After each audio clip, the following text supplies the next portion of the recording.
Hi there everyone, welcome back to my channel and welcome back to another Dissidia Final Fantasy Opera Omnia video. And we've just had the July community stream happen for all of us, and it's going to give us a nice load of information as to all the things that we can come to expect from Dissidia Final Fantasy Opera Omnia in the coming weeks. So if you want to find out more about the various different things that we have coming up, then stay tuned and keep on watching.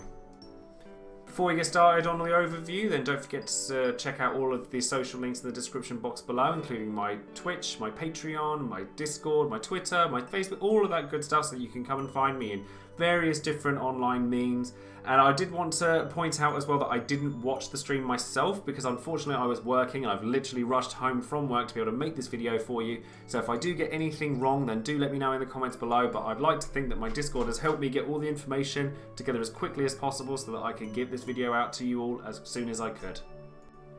Now, a nice little surprise that I thought was quite cool to come from the stream this time around is that the Opera Omnia team actually showed some new Opus 9 spoilers for the Final Fantasy TCG. So if you guys have only just started following me because of my Opera Omnia content, Final Fantasy TCG is actually something that I really like, I've become intricately linked with because of YouTube, because it's where I started when it came to making content. So to see the two things that I do kind of cross over was really cool. But they showed off an Ace, a Penelo and a Balthea, all of course which have Dissidia Opera Omnia artwork. We've actually had quite a lot of Opera Omnia artwork in TCG for quite some time, but it's nice that they're getting to feature some of these.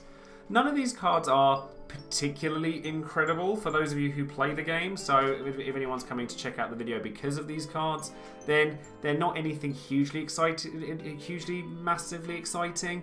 But Ace could be pretty good if some more Class 0 cadets come along that kind of warrant playing him. Now, the character that everyone kind of tuned into the stream to hear about, and it was a character we all knew was coming, but it's going to be Rinoa. And Rinnoa arrives on June the 27th, so this Thursday coming, which will be really nice for me actually, because I have a very, very big job interview, a callback job interview on Wednesday. So I'm hoping that Rinoa will give me something to de-stress about and not stress out more when it comes to pulling for her. But Rinoa is going to be a really powerful DPS character or damage character. As you know, we all know, if you want to learn more about Rinoa and the sorts of things that she can do, I've only recently posted a video on a should you pull video for Rinoa and her banner, so definitely go and check that out if you want to learn more about her. But it's nice to note that Lenna will be featured in Rinoa's quest, which means she'll be a synergy character for her, so if you don't particularly want to pull for Rinoa and you happen to have Lenna, so that's going to be really nice for you as well, that you'll be able to use characters that aren't necessarily a part of the banner. And then she's also coming with a gem and costume bundle, and as always for me personally, I dictate whether I buy a costume or not based on how nice the character is to me. So if Rinoa decides to throw me a bone with her EX quite nice and easily, I might consider buying her costume. But if she's not going to play nice with me, I'm not going to play nice with her. But this event will be running until July the 11th, so you'll have plenty of time to pick up all of her stuff and clear all of her content. So I wouldn't worry too much about rushing around for that. So the next thing that's going to be coming up is going to start at the beginning of July and is going to run through all the way through July, and it's the next part of the summer fest, as it were. And they start talking about Carbuncle's treasures. I did go back and check all the video on demand, so I haven't gone into this completely cluelessly, don't worry. And Carbuncle's treasures is really going to be quite good for newer players to the game, because Sylph and Chocobo are two summons that get used quite frequently. Less so now that Ifrit's a bit faster on his summon, but it's still nice to be able to get their materials nice and easily. But the main event when it comes to this is the Summer Festival is going to contain a lot of extra content. Now, on the stream they talked a lot about the animated summer stamps, which is quite cool. As much as, it sounds like quite a small thing. These are going to be the first kind of animated stamps that we've had, and it's going to be the Let's Chill and the Boom sticker that we had last year, but they're going to be animated versions of them. But note on there that it says that there's going to be panel missions that happen until August the 1st, and we get quite a lot of rewards from those, so that's going to be something to look forward to. There'll be a returning costume and gem bundle, which is something I want to stop on in a second, but we're also going to get 2 more free multi-draws for returning EX weapons, which usually means that these characters will be getting reworks. Now, these characters could be anybody, but I'm guessing based on the fact that we have a returning costume for them, and based on a different slide that we have later on, that it's not going to be Zidane because we have him being likely featured later on in the month, but we could see a rework of Varn and his costume return, we could see a rework of Squall, we could see a rework of Lightning, we could see, I mean, I'm personally hoping for Ramza, because he's one of my favourite characters to use as it is, so if he gets a nice rework, then I'll be really happy with that. But a lot of people are like talking about maybe Kayn getting a rework as well, and that would be nice to know. He's a very popular character that doesn't see an awful lot of play right now, but hopefully there'll be some really exciting EXs to look forward to, and ones that we haven't already, like for those of people who didn't pick them up the first time, they'll be able to pick them up this time. And then you have the Beach Bash, which is going to be an interesting kind of another co-op event in a similar vein to what we've already had this month, but it's basically just going, it says certain featured characters will receive reworks. Now, whether these are the same characters that will be featured in the returning EX weapons or not remains up for debate. So we could be looking at 4 characters getting reworks, or we could even be looking at 6. So that I feel is open to interpretation, but there's going to be more rewards that you can earn from this, and there's going to be, it says community challenge goals are met, which we always get loads of stuff out of those whenever they come about, so that's something to really look forward to. And then we're going to have daily mission doubled, and then we're going to have some more gem sales for those who want to purchase more gems, things like that. It seems like there's going to be an awful lot of content coming our way in the month of July. Another nice piece of content that we'll be getting is going to come in the form of the Perfectin Trials. Now, we've only had this once already, and it kind of celebrated all of the earlier Lost Trial or Lost Chapter trials. So you get a 15 CP weapon if you'd already finished a character's Lost Chapter for the character that the chapter was for.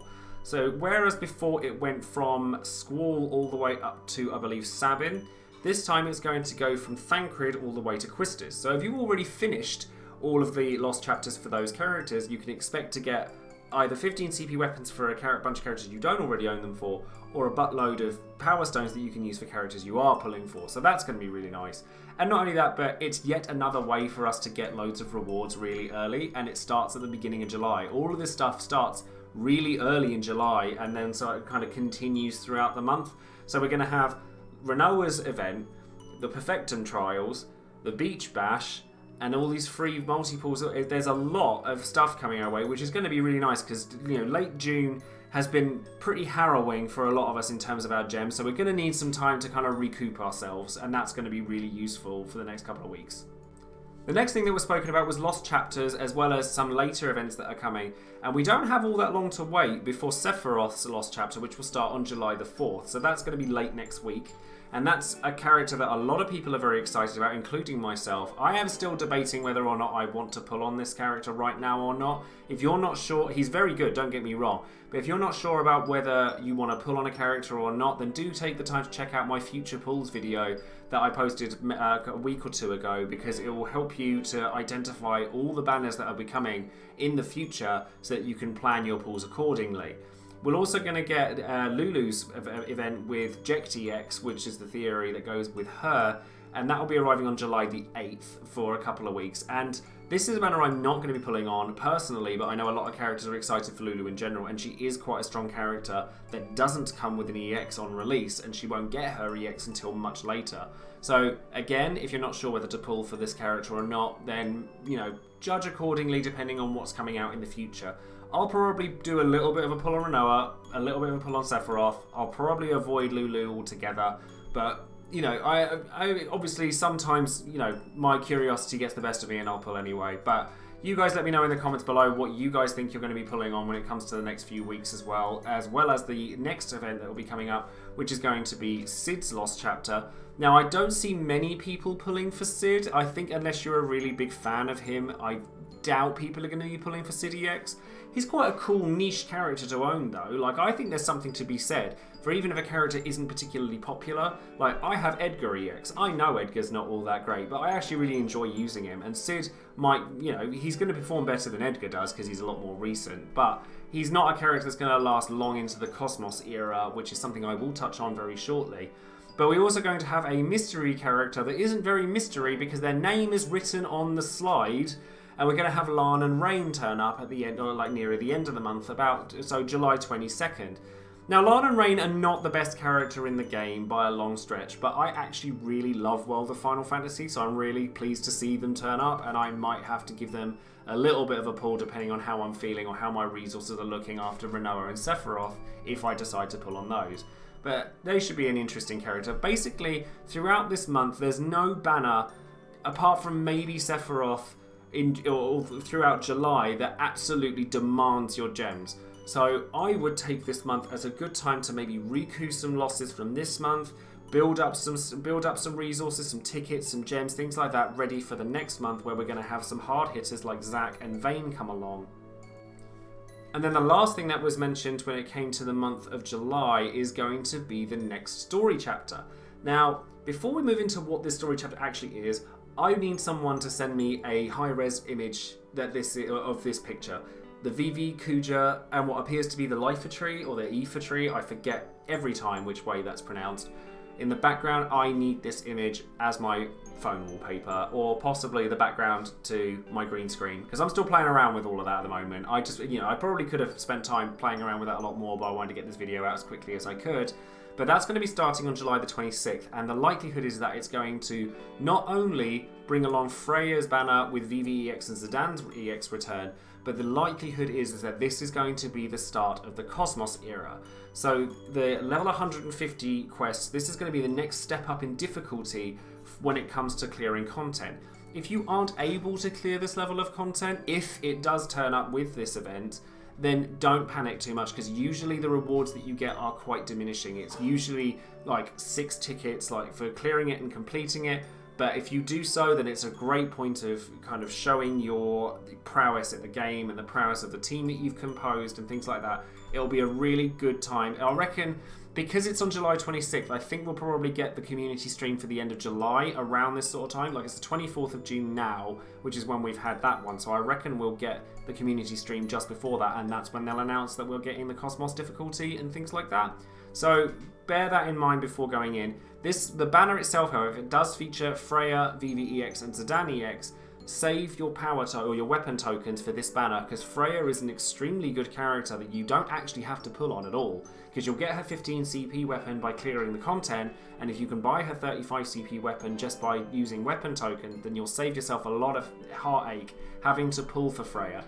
That being said, I might give it a gem pull or two on the notion of me getting a Final Fantasy IX EX, but that's the fanboyism in me and not me wanting to pull for it being a meta. Vivi's pretty good. Zidane's not too bad after he's had his rework if he gets that around this sort of time, but this isn't a mandatory banner for you to pull on, so you could save your gems, just buy Freya's weapons and just be done with it from there. So that's going to be all of the information that we have for you today in terms of the various events and the various pulls, banners, all sorts of things that we're going to be getting in Opera Omnia over the month of July and the end of June. Let me know in the comments below where your gems and your reasons are going to go. Will you be pulling for Rinnoa even if you already have Golbez, if you already have Kuja, all the big DPS characters? I will stop saying DPS because someone told me off for it in the comments and said that they're not DPS because it's a time-based thing, it's a turn-based thing. It should be, it's just a damage-based character. Will you be pulling for Sephiroth because he's going to be another heavy damage character? Will you be pulling for Lenna and Rain, or maybe Freya and VVEX just like me, just for fanboyism's sake? Would you maybe pull for Lulu or Sid? Any of the characters that are available. Have you had a look at the Final Fantasy TCG sort of spoilers that are coming out? Will you be wanting to run any of those? If you're not sure about FFTCG and you're only watching my videos for Opera Omnia currently, then I do encourage you to check out the TCG because it's a really fun game and I've been playing it since it came out, and that's where my content got started. So if you want to see a little history on me, go back and check out some of my TCG videos as well. Anyways, that's going to be it from me. Thank you very much for watching, and I hope you guys are enjoying the videos and you're enjoying Opera Omnia as much as I am. And don't forget to subscribe to the channel, ring the bell for notifications, and check out all of the social links in the description box below for me. And not only that, but don't forget to check out DissidiaDB.com, which is the website I use pretty religiously when it comes to doing my should you pull videos, and there are tons of other content creators for Opera Omnia out there outside of myself, so I encourage you to check those out as well. Thanks again guys, and I'll speak to you guys soon. Bye!